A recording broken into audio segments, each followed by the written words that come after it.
All right, here we go, Stony. We're back, Auto Fade Podcast, here for episode one of our Super Bowl preview. So we're going to do this episode just talking about the game, kind of the lead up into it, some matchups, and then we'll have another episode coming out later this week talking about our card for the Super Bowl and all of our best bets for the game. So excited about this one. We got the Chiefs and the Eagles again.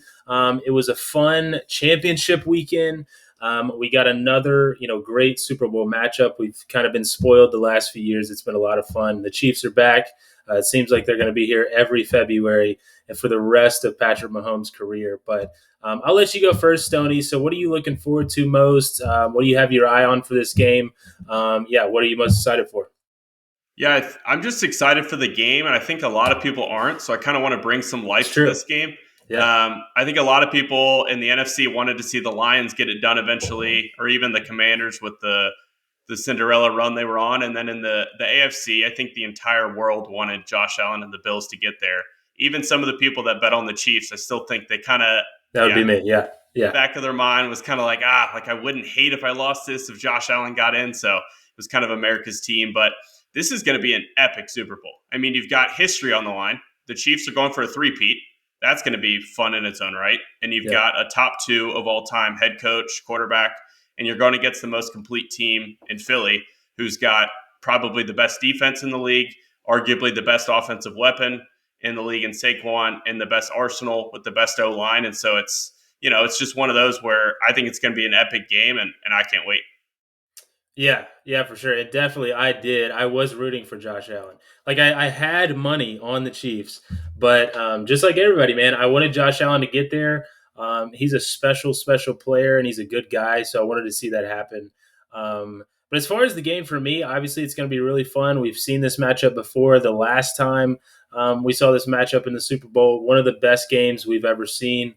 A lot of fun. So, but for me, there's a key matchup in this game, and I'm excited to see what happens. Kind of the chess match. The most underrated part of the Chiefs dynasty is Spags, their defensive coordinator. He's bailed them out so many times. Obviously, Andy Reid is a great offensive mind, but they also have one of the best defensive minds of all time in Spags. Going up against Saquon, who's the best running back in the league, ran all over Washington last week.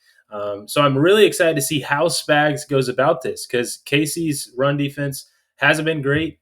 They've been good, but they haven't been great. They've really been able to shut teams down through the air. So how are they going to stop Saquon? Right? What is Spags going to do? Is it going to be he's going to bring extra blitzers in different gaps? Are they going to kind of play soft and just make sure Saquon doesn't have any home run runs? I'm just really curious to see how that matchup plays out. There's so many storylines going into this game. One is Jalen Hurts. He's gotten so much hate.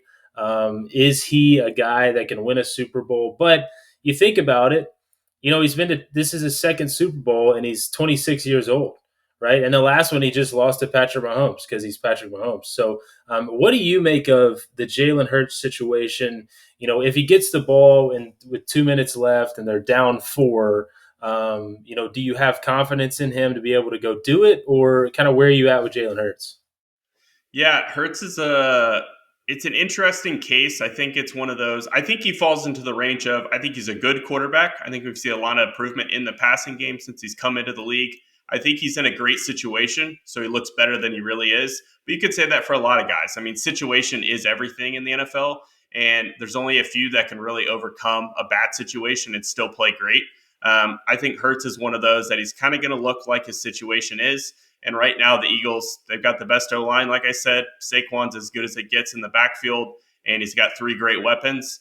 To answer your question, if it's 4th and 5 and Spags is calling a similar blitz that he did against Josh Allen, I don't think Hurts is getting that first down. But with this offense, this offensive line, if they can have somewhat of a balance in a game and it's not just pass every single down, I think they can keep it, ahead of the sticks and not have to get into a bunch of 3rd and longs or key 4th downs. But I would say Hertz is somewhere between QB 10 and QB 15 in the NFL. Yeah, yeah, for sure. It's interesting, man. He's getting so much hate, especially leading up into this game.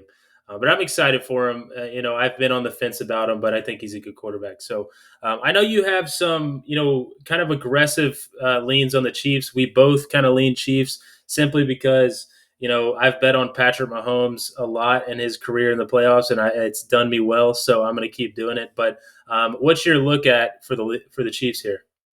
Yeah, before I kind of break down what I like about the Chiefs and kind of couple different ways to play them, let me ask you a question. Um, I would say the Chiefs have two key advantages in this game at head coach and quarterback. Do they have another advantage in your mind when it comes to weapons, O line, D line, secondary, maybe coordinators? Is there anything that to you the Chiefs stick out at other than those two key spots? um, that is tough. I mean, obviously they have the two most important advantages, but um, That's I what mean, makes this game so interesting. yeah, Vic Fangio's a great DC, so he's kind of up there with Spags. Um, Butker, I guess, kicker. That's true. That's There true. you go, There you go. kicker. Yeah, we'll go with kicker, but yeah, I mean that's about it. Yeah, Yeah. No, that's what makes this game so fascinating is you've got the two most important things the Chiefs are clearly better at. The Eagles are probably better at the rest, so it's like kind of what wins out. yeah. But yeah, looking at the Chiefs, we both like the Chiefs. I'm not here to talk about why Chiefs money line at minus 125 is a good bet. I'm here to say, hey, if you like the Chiefs, which maybe you don't, but if you do, here's a couple ways you should also consider playing them and why based on their previous playoff history. So I'm going to talk about the Super Bowls, and I'm also going to talk about an 11-game sample size, which I'll reference. That is every game that the Chiefs were -3 or less. So favorites of 3 could be a pick 'em, they could be +2, whatever it is. That's the 11-game sample size I'm going to use that kind of fits this game. So looking at different ways to play them relative to the -125, we'll start simple. The Chiefs to come from behind and win is +160. That's something where they've done that in 7 out of those 11 games, and it's something where they lost 2 to the Bucks, or 1 to the Patriots, 1 to Brady, or 1 to the Bucks, so twice to Brady. But in 7 out of the 9 wins, they came from behind. So getting that at +160 is interesting to me. The next step of it is Eagles to score first and lose. The Chiefs have scored second in all 3 Super Bowl wins, and you can get that at +310. And so that's an interesting angle to even further raise the odds. And then we could go all the way to +550. The Eagles to win the first half, the Chiefs to win the full game. Did you know Patrick Mahomes has never been leading at halftime of the Super Bowl? He's been Wow. tied once and he won. He's been down twice and won, and then down once and they got killed by the Bucks. But 2 out of 3 wins, he was trailing at halftime. And so I'm not saying this should replace your Chiefs money line bet, but if you like the Chiefs money line, I would sprinkle those as well, just because I'm not going to be panicking if I have a Chiefs ML ticket and they get down 7 or they're down 3 at half. And so let's go ahead and factor that in pregame and get some good odds along the way. Wow. Yeah. I mean, the down 10 to Eagles at half, it felt bleak. I think I remember like the offense wasn't the offense. So it was like the Eagles are just going to roll. Down 10, of course, to the 49ers, the famous comeback there. But yeah, it's interesting. I mean, +550, definitely an aggressive way to play it. But, I like it. I'll go into, maybe not as much trends and data to go into this one. But a fun little prop that I saw, because Super Bowl is all about having, maybe 20, 30 bets, just as many bets as you could possibly have. We'll be in Dallas. We'll be sweating it together. This is something that you can root for early. I looked at it and I immediately thought the over, but then I thought about, really what goes into this bet. So the bet is the first touchdown score, jersey number, over under 15 and a half. Now think about it. Ooh, I was thinking, so I was like, okay, Saquon is number, what is 26? yep, 26, right? And then we have Pacheco's not getting many of the carries, especially in the red zone. So you got Kareem Hunt. He's like 20, 26, right? 27, yeah. 27. Then we got Kelsey, of course, 87. And I was like, the over looks really good. But then think about this, Jalen Hurts, tush push, Patrick Yep, Mahomes, 15.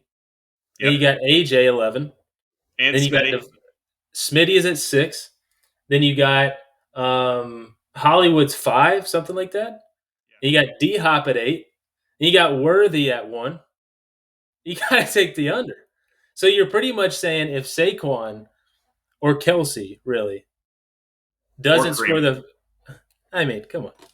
But if neither of those guys score the first touchdown, we're sitting pretty. So that's going to be a fun little sweat, fun I little, like it. hey, get me right. Of course, I'm not a big coin toss guy. I've never been a big bet on the coin toss. Probably won't this year. But that's a little early sweat. If you hit it, you're like, hey, I'm up a couple. Maybe I'll throw something live.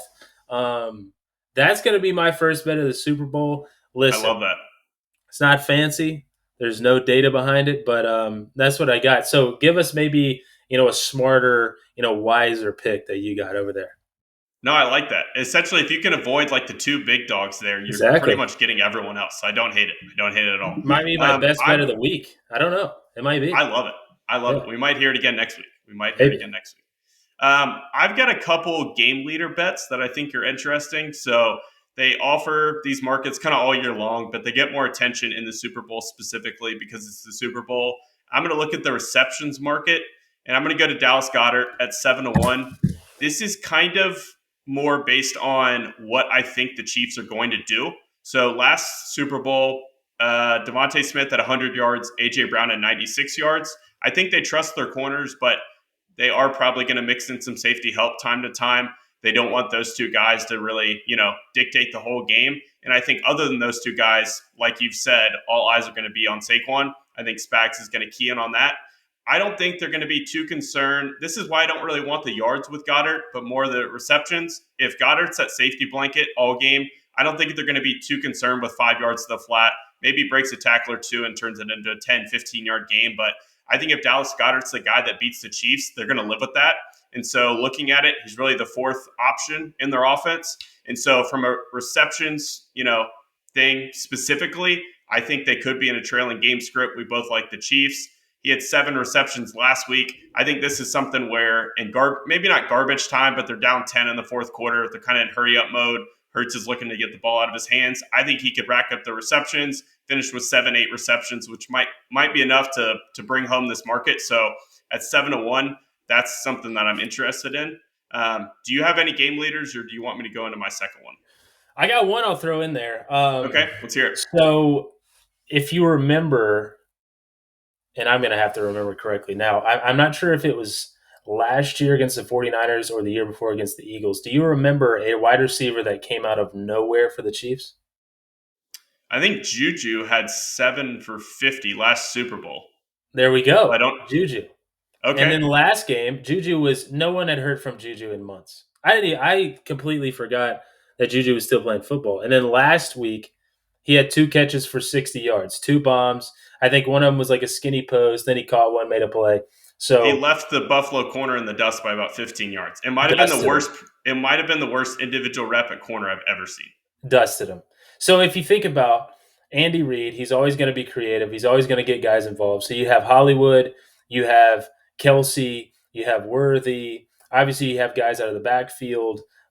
There's so many ways that they can beat you, and Andy Reid's going to be drawing something up.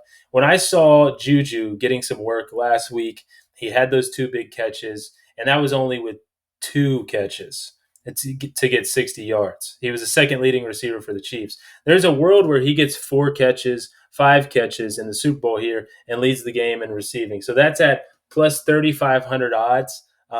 Big game Juju is going to show up. I honestly do like the odds. There's a shot in the dark that Mahomes finds him twice on a deep ball. So I'm going to go Juju to lead the game in receiving yards.